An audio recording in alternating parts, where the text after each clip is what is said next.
이 느헤미야서 1장 9절에서 11절까지 말씀입니다. 다 함께 합독하겠습니다.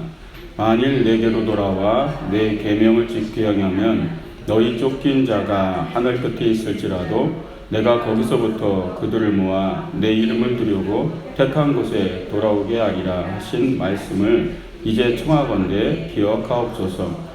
이들은 주께서 일찍이 큰 권능과 강한 손으로 구속하신 주의 종들이요 주의 백성이니이다. 주여 구하오니 귀를 기울이사 종의 기도와 주의 이름을 경외하는 일을 기뻐하는 종들의 기도를 들으시고 오늘 종이 형통하여 이 사람들 앞에서 은혜를 입게 하옵소서 하였더니 그때 내가 왕의 술관원이 되었느니라. 아멘.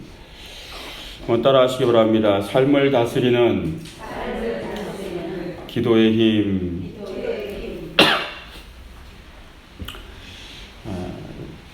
우리가 삶을 사는 데 있어서 여러 가지 문제들이 우리의 삶을 힘들게 할 때가 있습니다.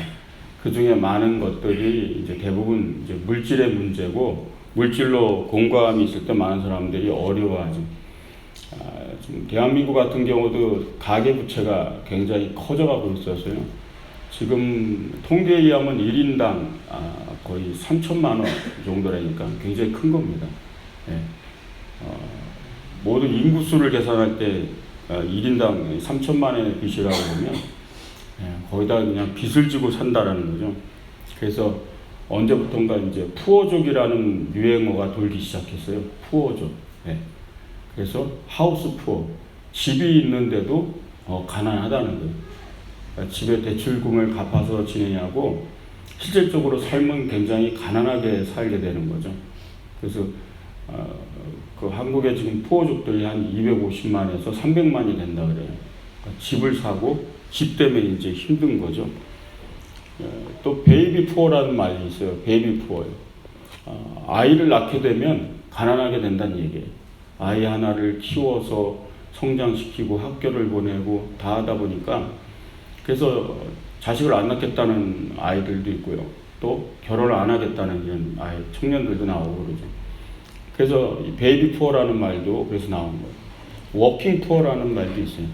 일을 하고 있는데 이미 정확한 직장을 갖고 있고 잡을 가지고 있는데도 계속 일을 해도 가난하다라는 거예요. 그래서 워킹 푸어라고 그런 얘기예요. 그래서 푸어족, 직장인들 대상으로 이렇게 조사를 했대요. 설문조사를.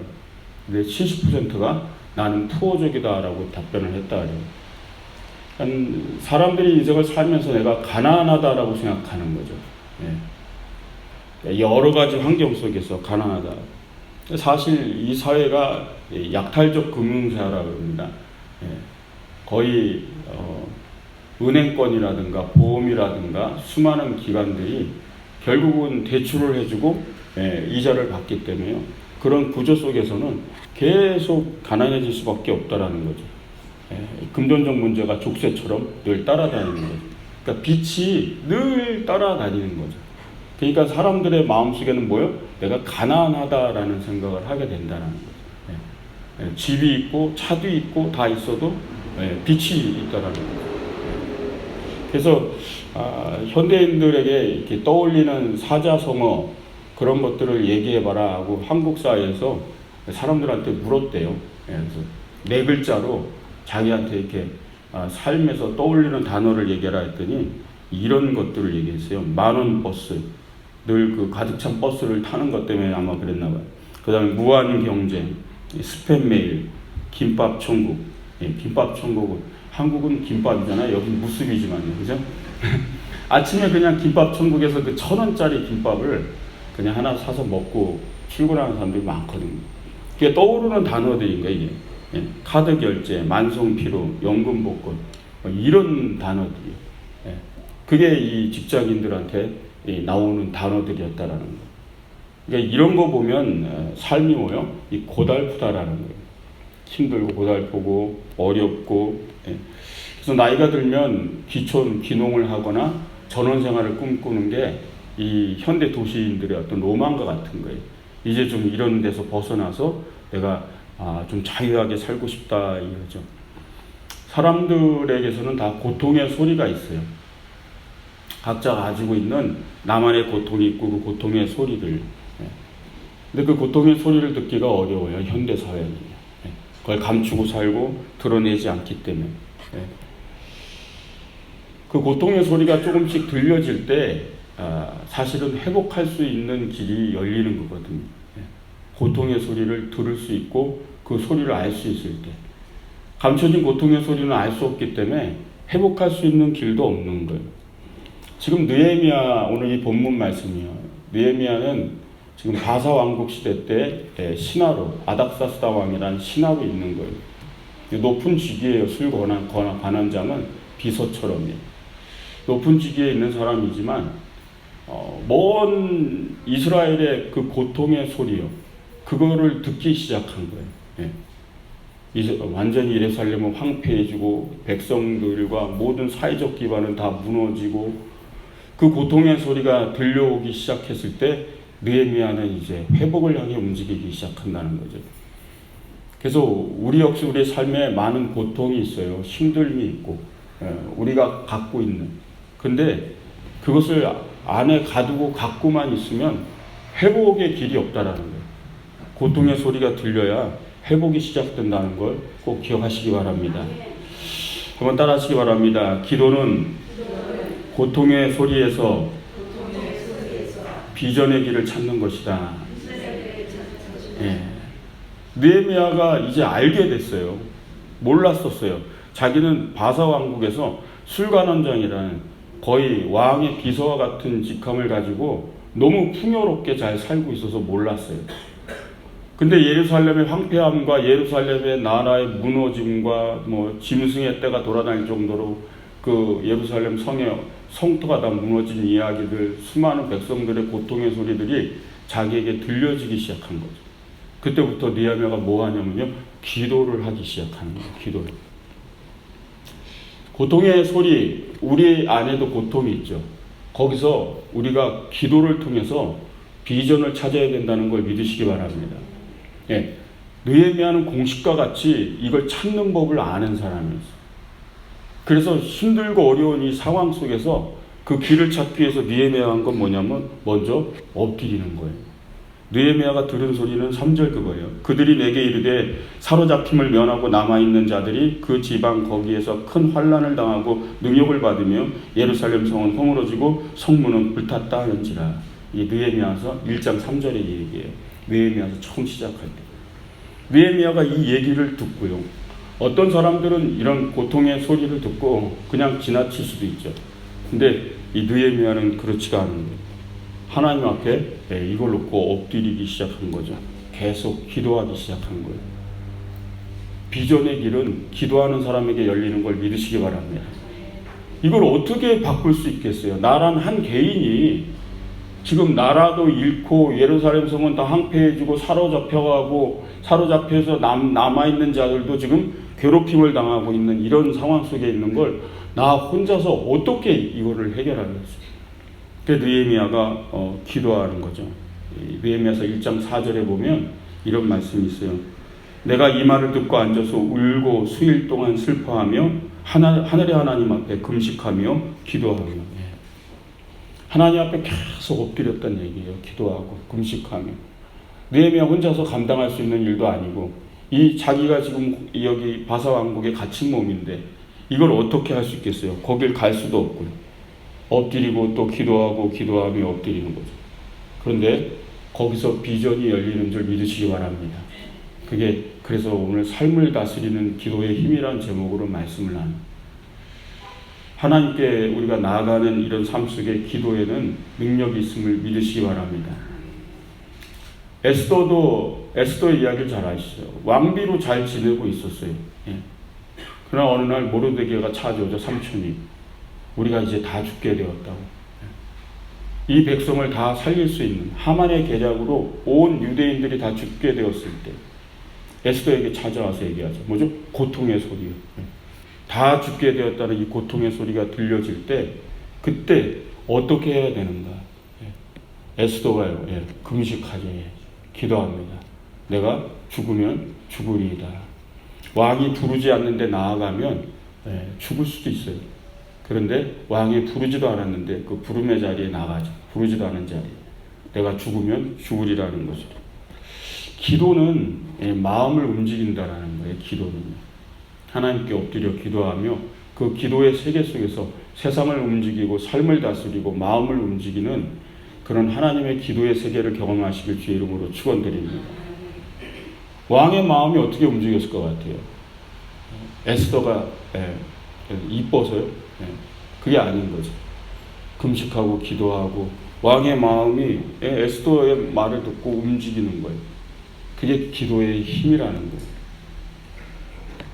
우리가 삶을 살아가면서 많은 부분들을 자꾸 인간적인 부분으로 해석하고 해결하려고 할 때가 있어요. 근데 기도의 무릎 꿇음 속에는 하나님의 은혜가 있는 거예요.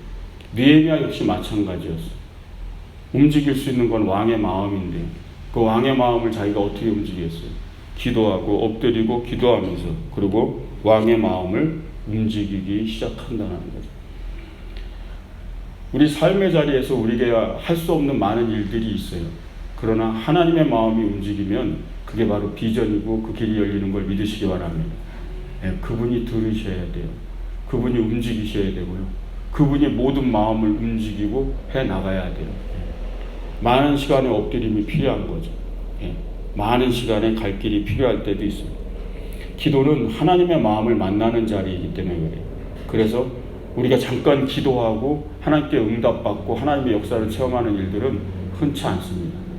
대부분의 시간은 하나님께 내가 엎드리면서 내가 하나님의 마음을 만나야 되고 나를 향한 하나님의 뜻과 그 깊은 마음을 만날 때 그때서부터 우리가 하나님의 뜻을 발견하게 되고 하나님이 세상을 어떻게 움직이는지 나의 삶의 고통의 환경을 하나님이 어떻게 다스리기 원하시는지 그거를 깨닫게 된다는 거예요. 수일 동안 느헤미야가 슬퍼하며 울은 거예요. 예루살렘을 갈 수도 없고 그 성을 다시 지을 수도 없고 회복할 수도 없고 지금 이 바사 땅에 술관원장으로 갇혀 있는 나 상황 속에서 무엇을 할 수 있겠어요? 하나님의 마음이요. 그 마음을 만나기 위해서 엎드릴 때 하나님의 역사가 임한 걸 믿으시기 바랍니다.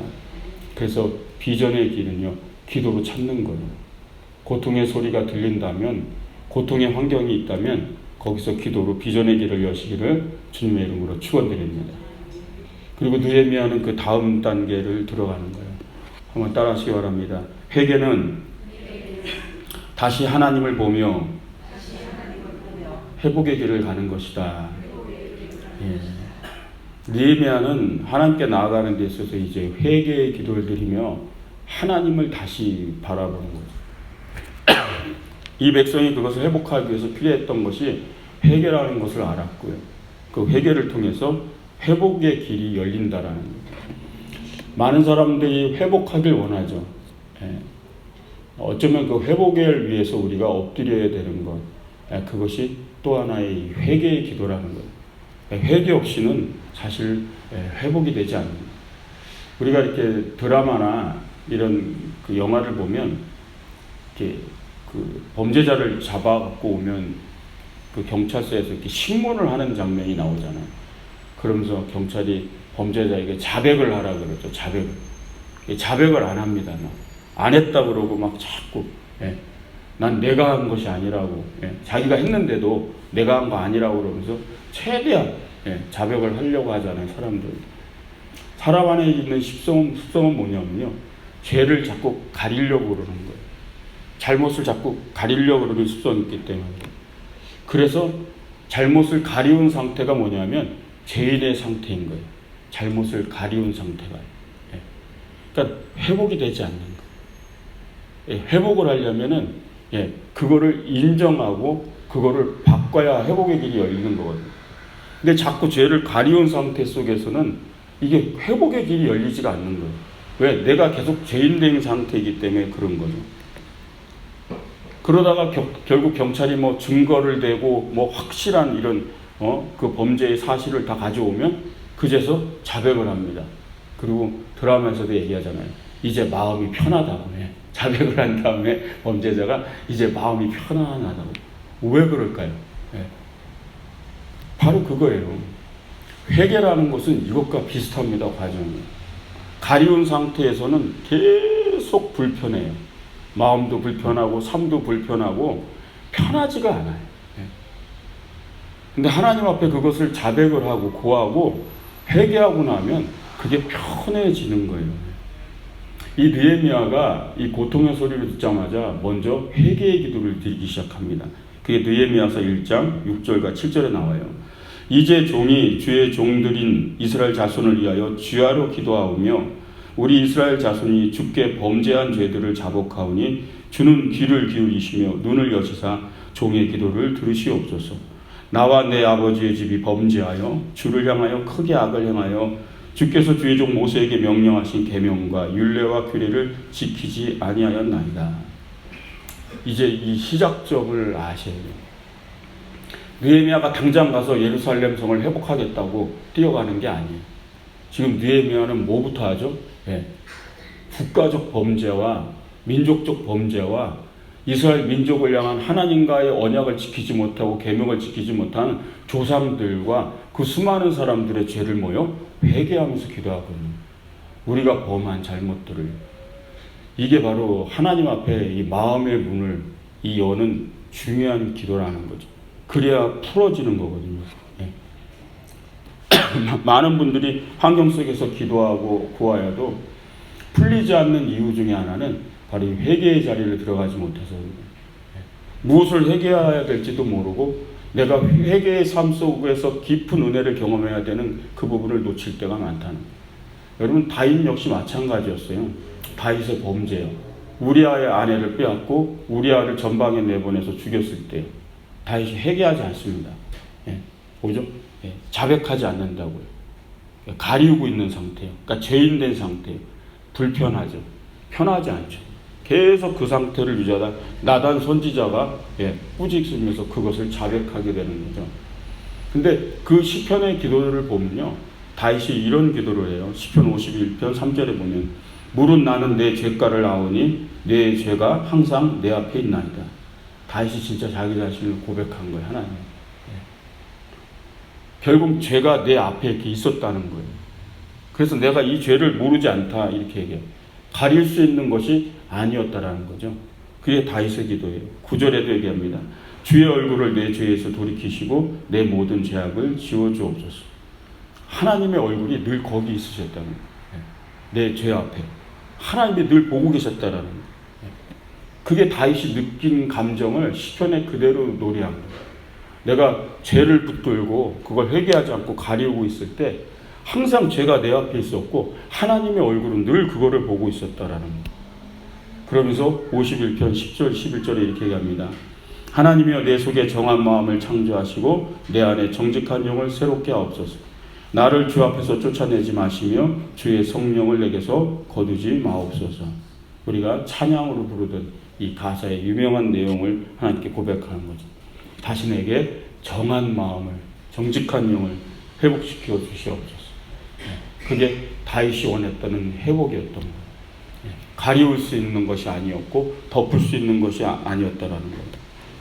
회개는 회복의 길을 만드는 걸 믿으시기 바랍니다. 많은 사람들은 회개를 부담스러워하는데 회개만큼 하나님이 주신 축복은 없다고 제가 말씀드리잖아요. 하나님께 나아가 자복하면 우리 안에 하나님이 주시는 놀라운 은혜가 임하는 걸 믿으시기 바랍니다. 회개부터 시작해야 회복의 길이 열립니다. 회개부터 시작해야 돼요. 엎드리고 또 하나님께 이 회복을 위해서 늘 회개한다면 주님은 길을 열어주시는 걸 믿으시기 바랍니다. 여러분들의 가정과 삶 또 교회 모든 부분에 있어서 회복의 길을 여는 건 회개의 열쇠밖에 없어요. 그거를 드러내지 아니하고 그거를 가리우고 있는 상태에서는 길은 하나도 열리지 않습니다. 하나님이 늘 다윗의 고백처럼요. 그걸 보고 계시고요. 그게 내 앞에 있기 때문에 그래요.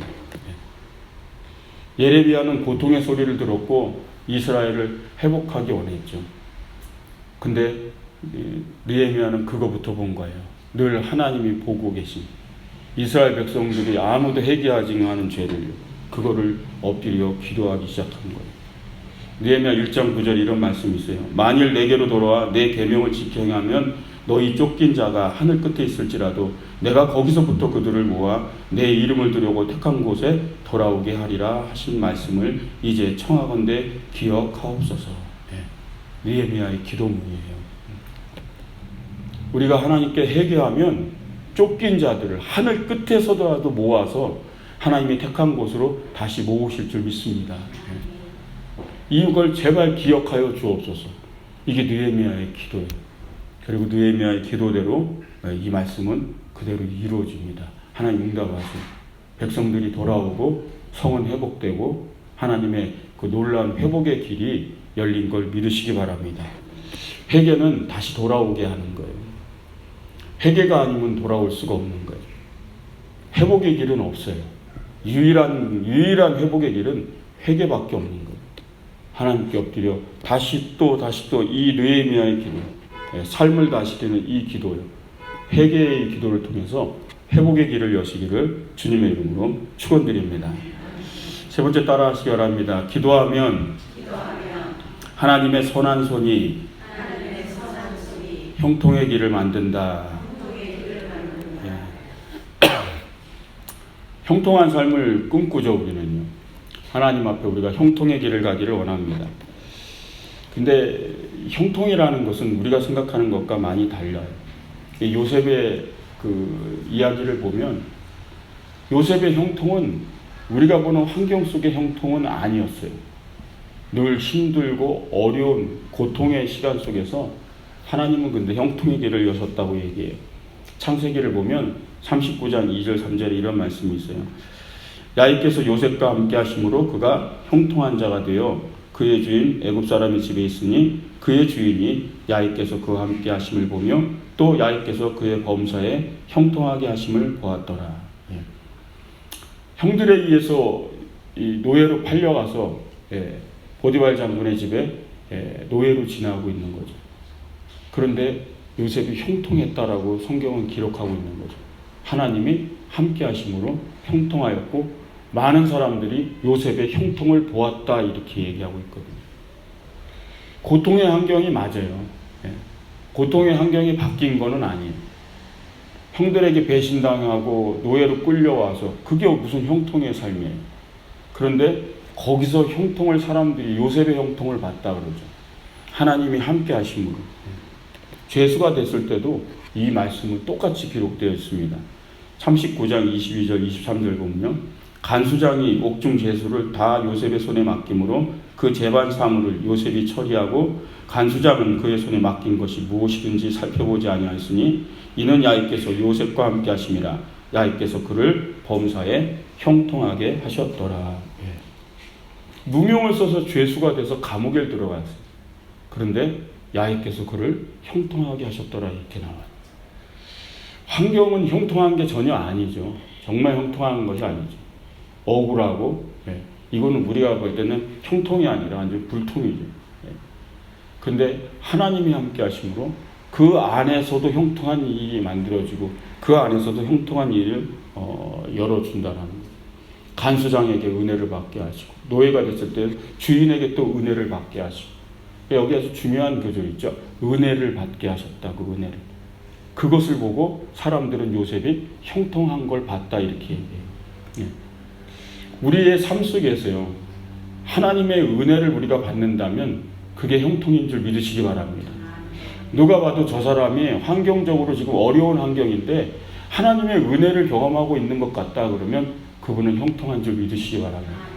때로는 몸이 아프고 때로는 물질적인 어려움이 없고 환경의 고통이 있고 삶의 어려움이 있을 수 있어요. 그러나 누가 봐도 그분에게 은혜가 있다고 하면 그것은 형통한 줄 믿으시기 바랍니다. 그게 형통인 거예요. 은혜가 하나님의 은혜가 나와 함께하고 있다라는 것.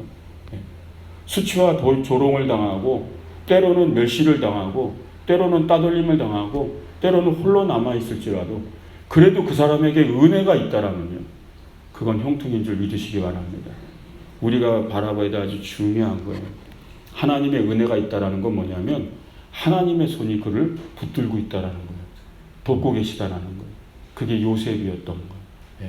하나님의 손이 늘 그를 붙들고 있었다는 거예요. 느헤미야는 이런 하나님의 도우심의 원리를 알았던 사람 같아요. 그의 기도문과 하나님 앞에 부르짖는 기도를 보면 그 답이 다 나와 있어요. 1장 11절을 보면 이렇게 기도합니다.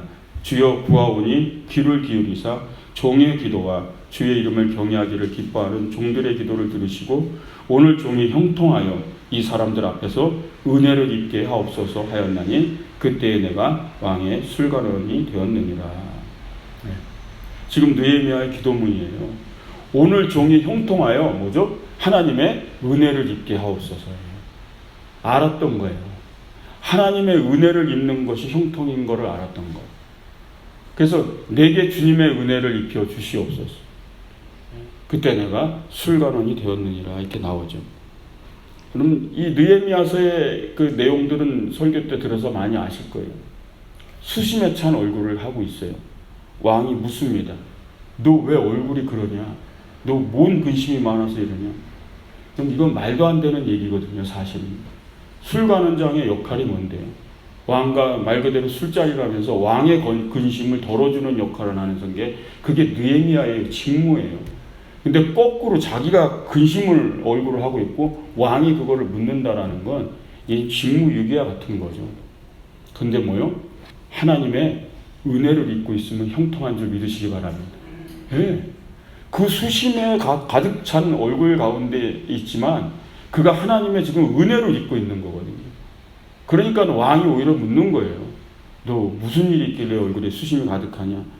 그랬더니 다 얘기하는 거예요. 느헤미야. 예루살렘은 무너졌고 사람들은 사로잡혀갖고 땅은 황폐하고 백성들은 거기서 신음하며 고통의 소리를 외치는데 자기 마음이 편하지 않다라는 얘기예요. 그러면서 왕에게 정말 말도 안 되는 얘기를 해요.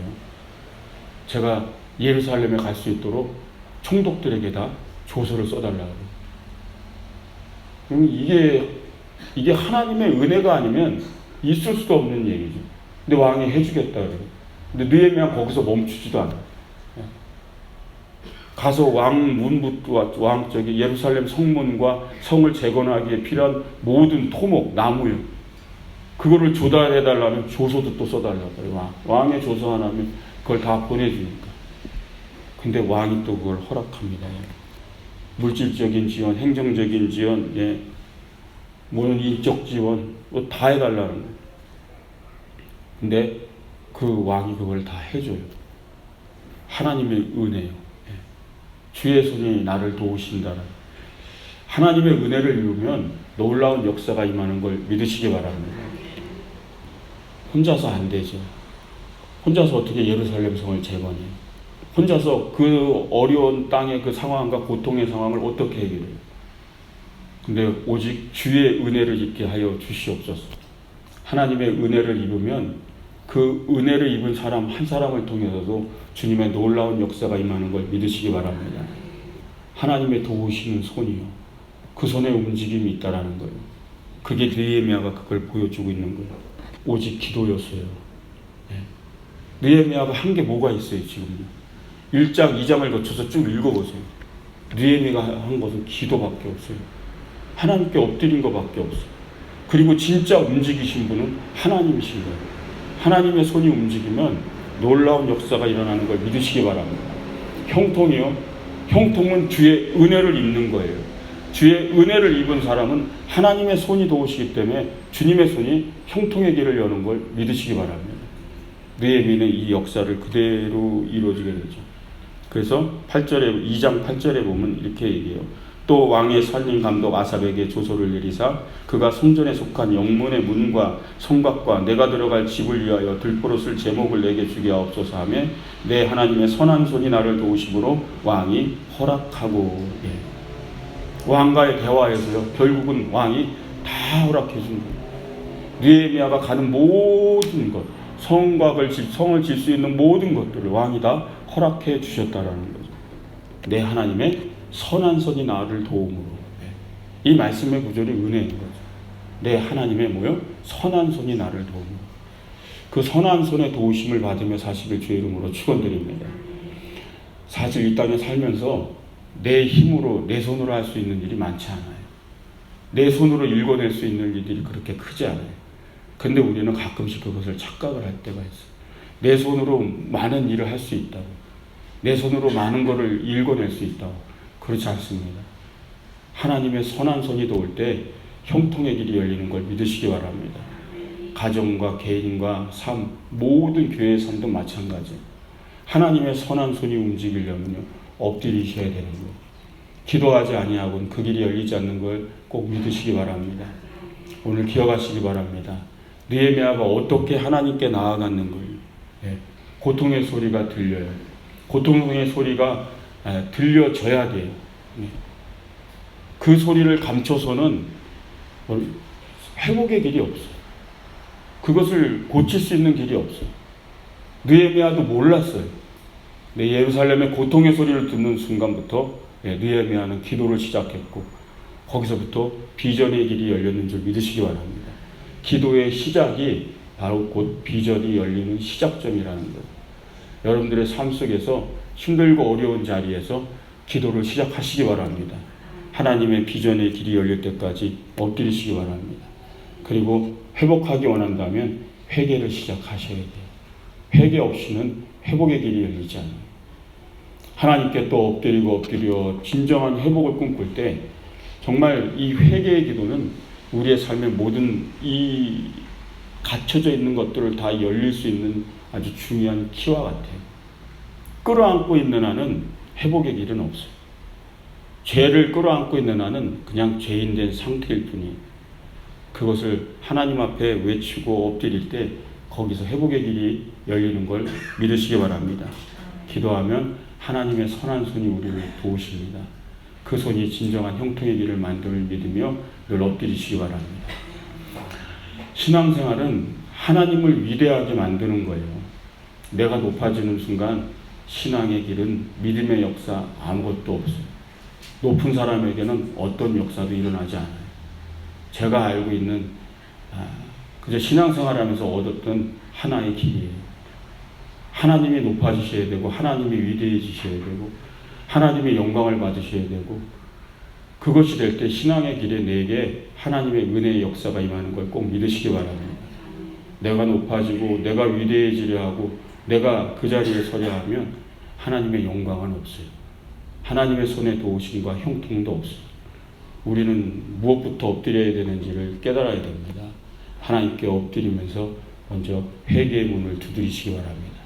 느헤미야라는 한 사람이 어떻게 성을 지었는지, 어떻게 성벽을 완성했는지, 그 놀라운 하나님의 역사를 어떻게 이뤘는지 느헤미야에서는 이 기적의 서예요. 홍해를 가는 것과 못지 않은 놀라운 기적의 역사를 이룬 사람이 느헤미야예요. 결국 하나님의 손이 도우심이 결국 38개의 가문이 다 움직이기 시작하고 수많은 사람들이 몰려오기 시작하고 없는 돈에서 돈들을 헌금하기 시작하고 그 수많은 외부의 공격을 맞서기 위해서 싸워가며 성벽을 완성합니다. 52일 만에 성벽은 재건되는 기적을 이뤄내는 사람. 결국 하나님의 선한 손, 그 손을 믿으시길 주의 이름으로 축원드립니다. 형통한 삶을 사시기 바랍니다. 이제 진짜 형통의 복을 누리셔야 돼요. 진짜 형통을 경험하셔야 돼요. 은혜를 입으셔야 돼요. 하나님의 은혜를 입으면 고통 중에라도 질병 중에라도 아픔 중에라도 삶의 바닥 가운데 있을지라도 하나님의 은혜만 있는다면 거기에 놀라운 하나님의 선한 손, 그 도우심을 누리며 그 축복을 누리며 형통을 누리며 살게 될 줄로 믿습니다. 기도하겠습니다.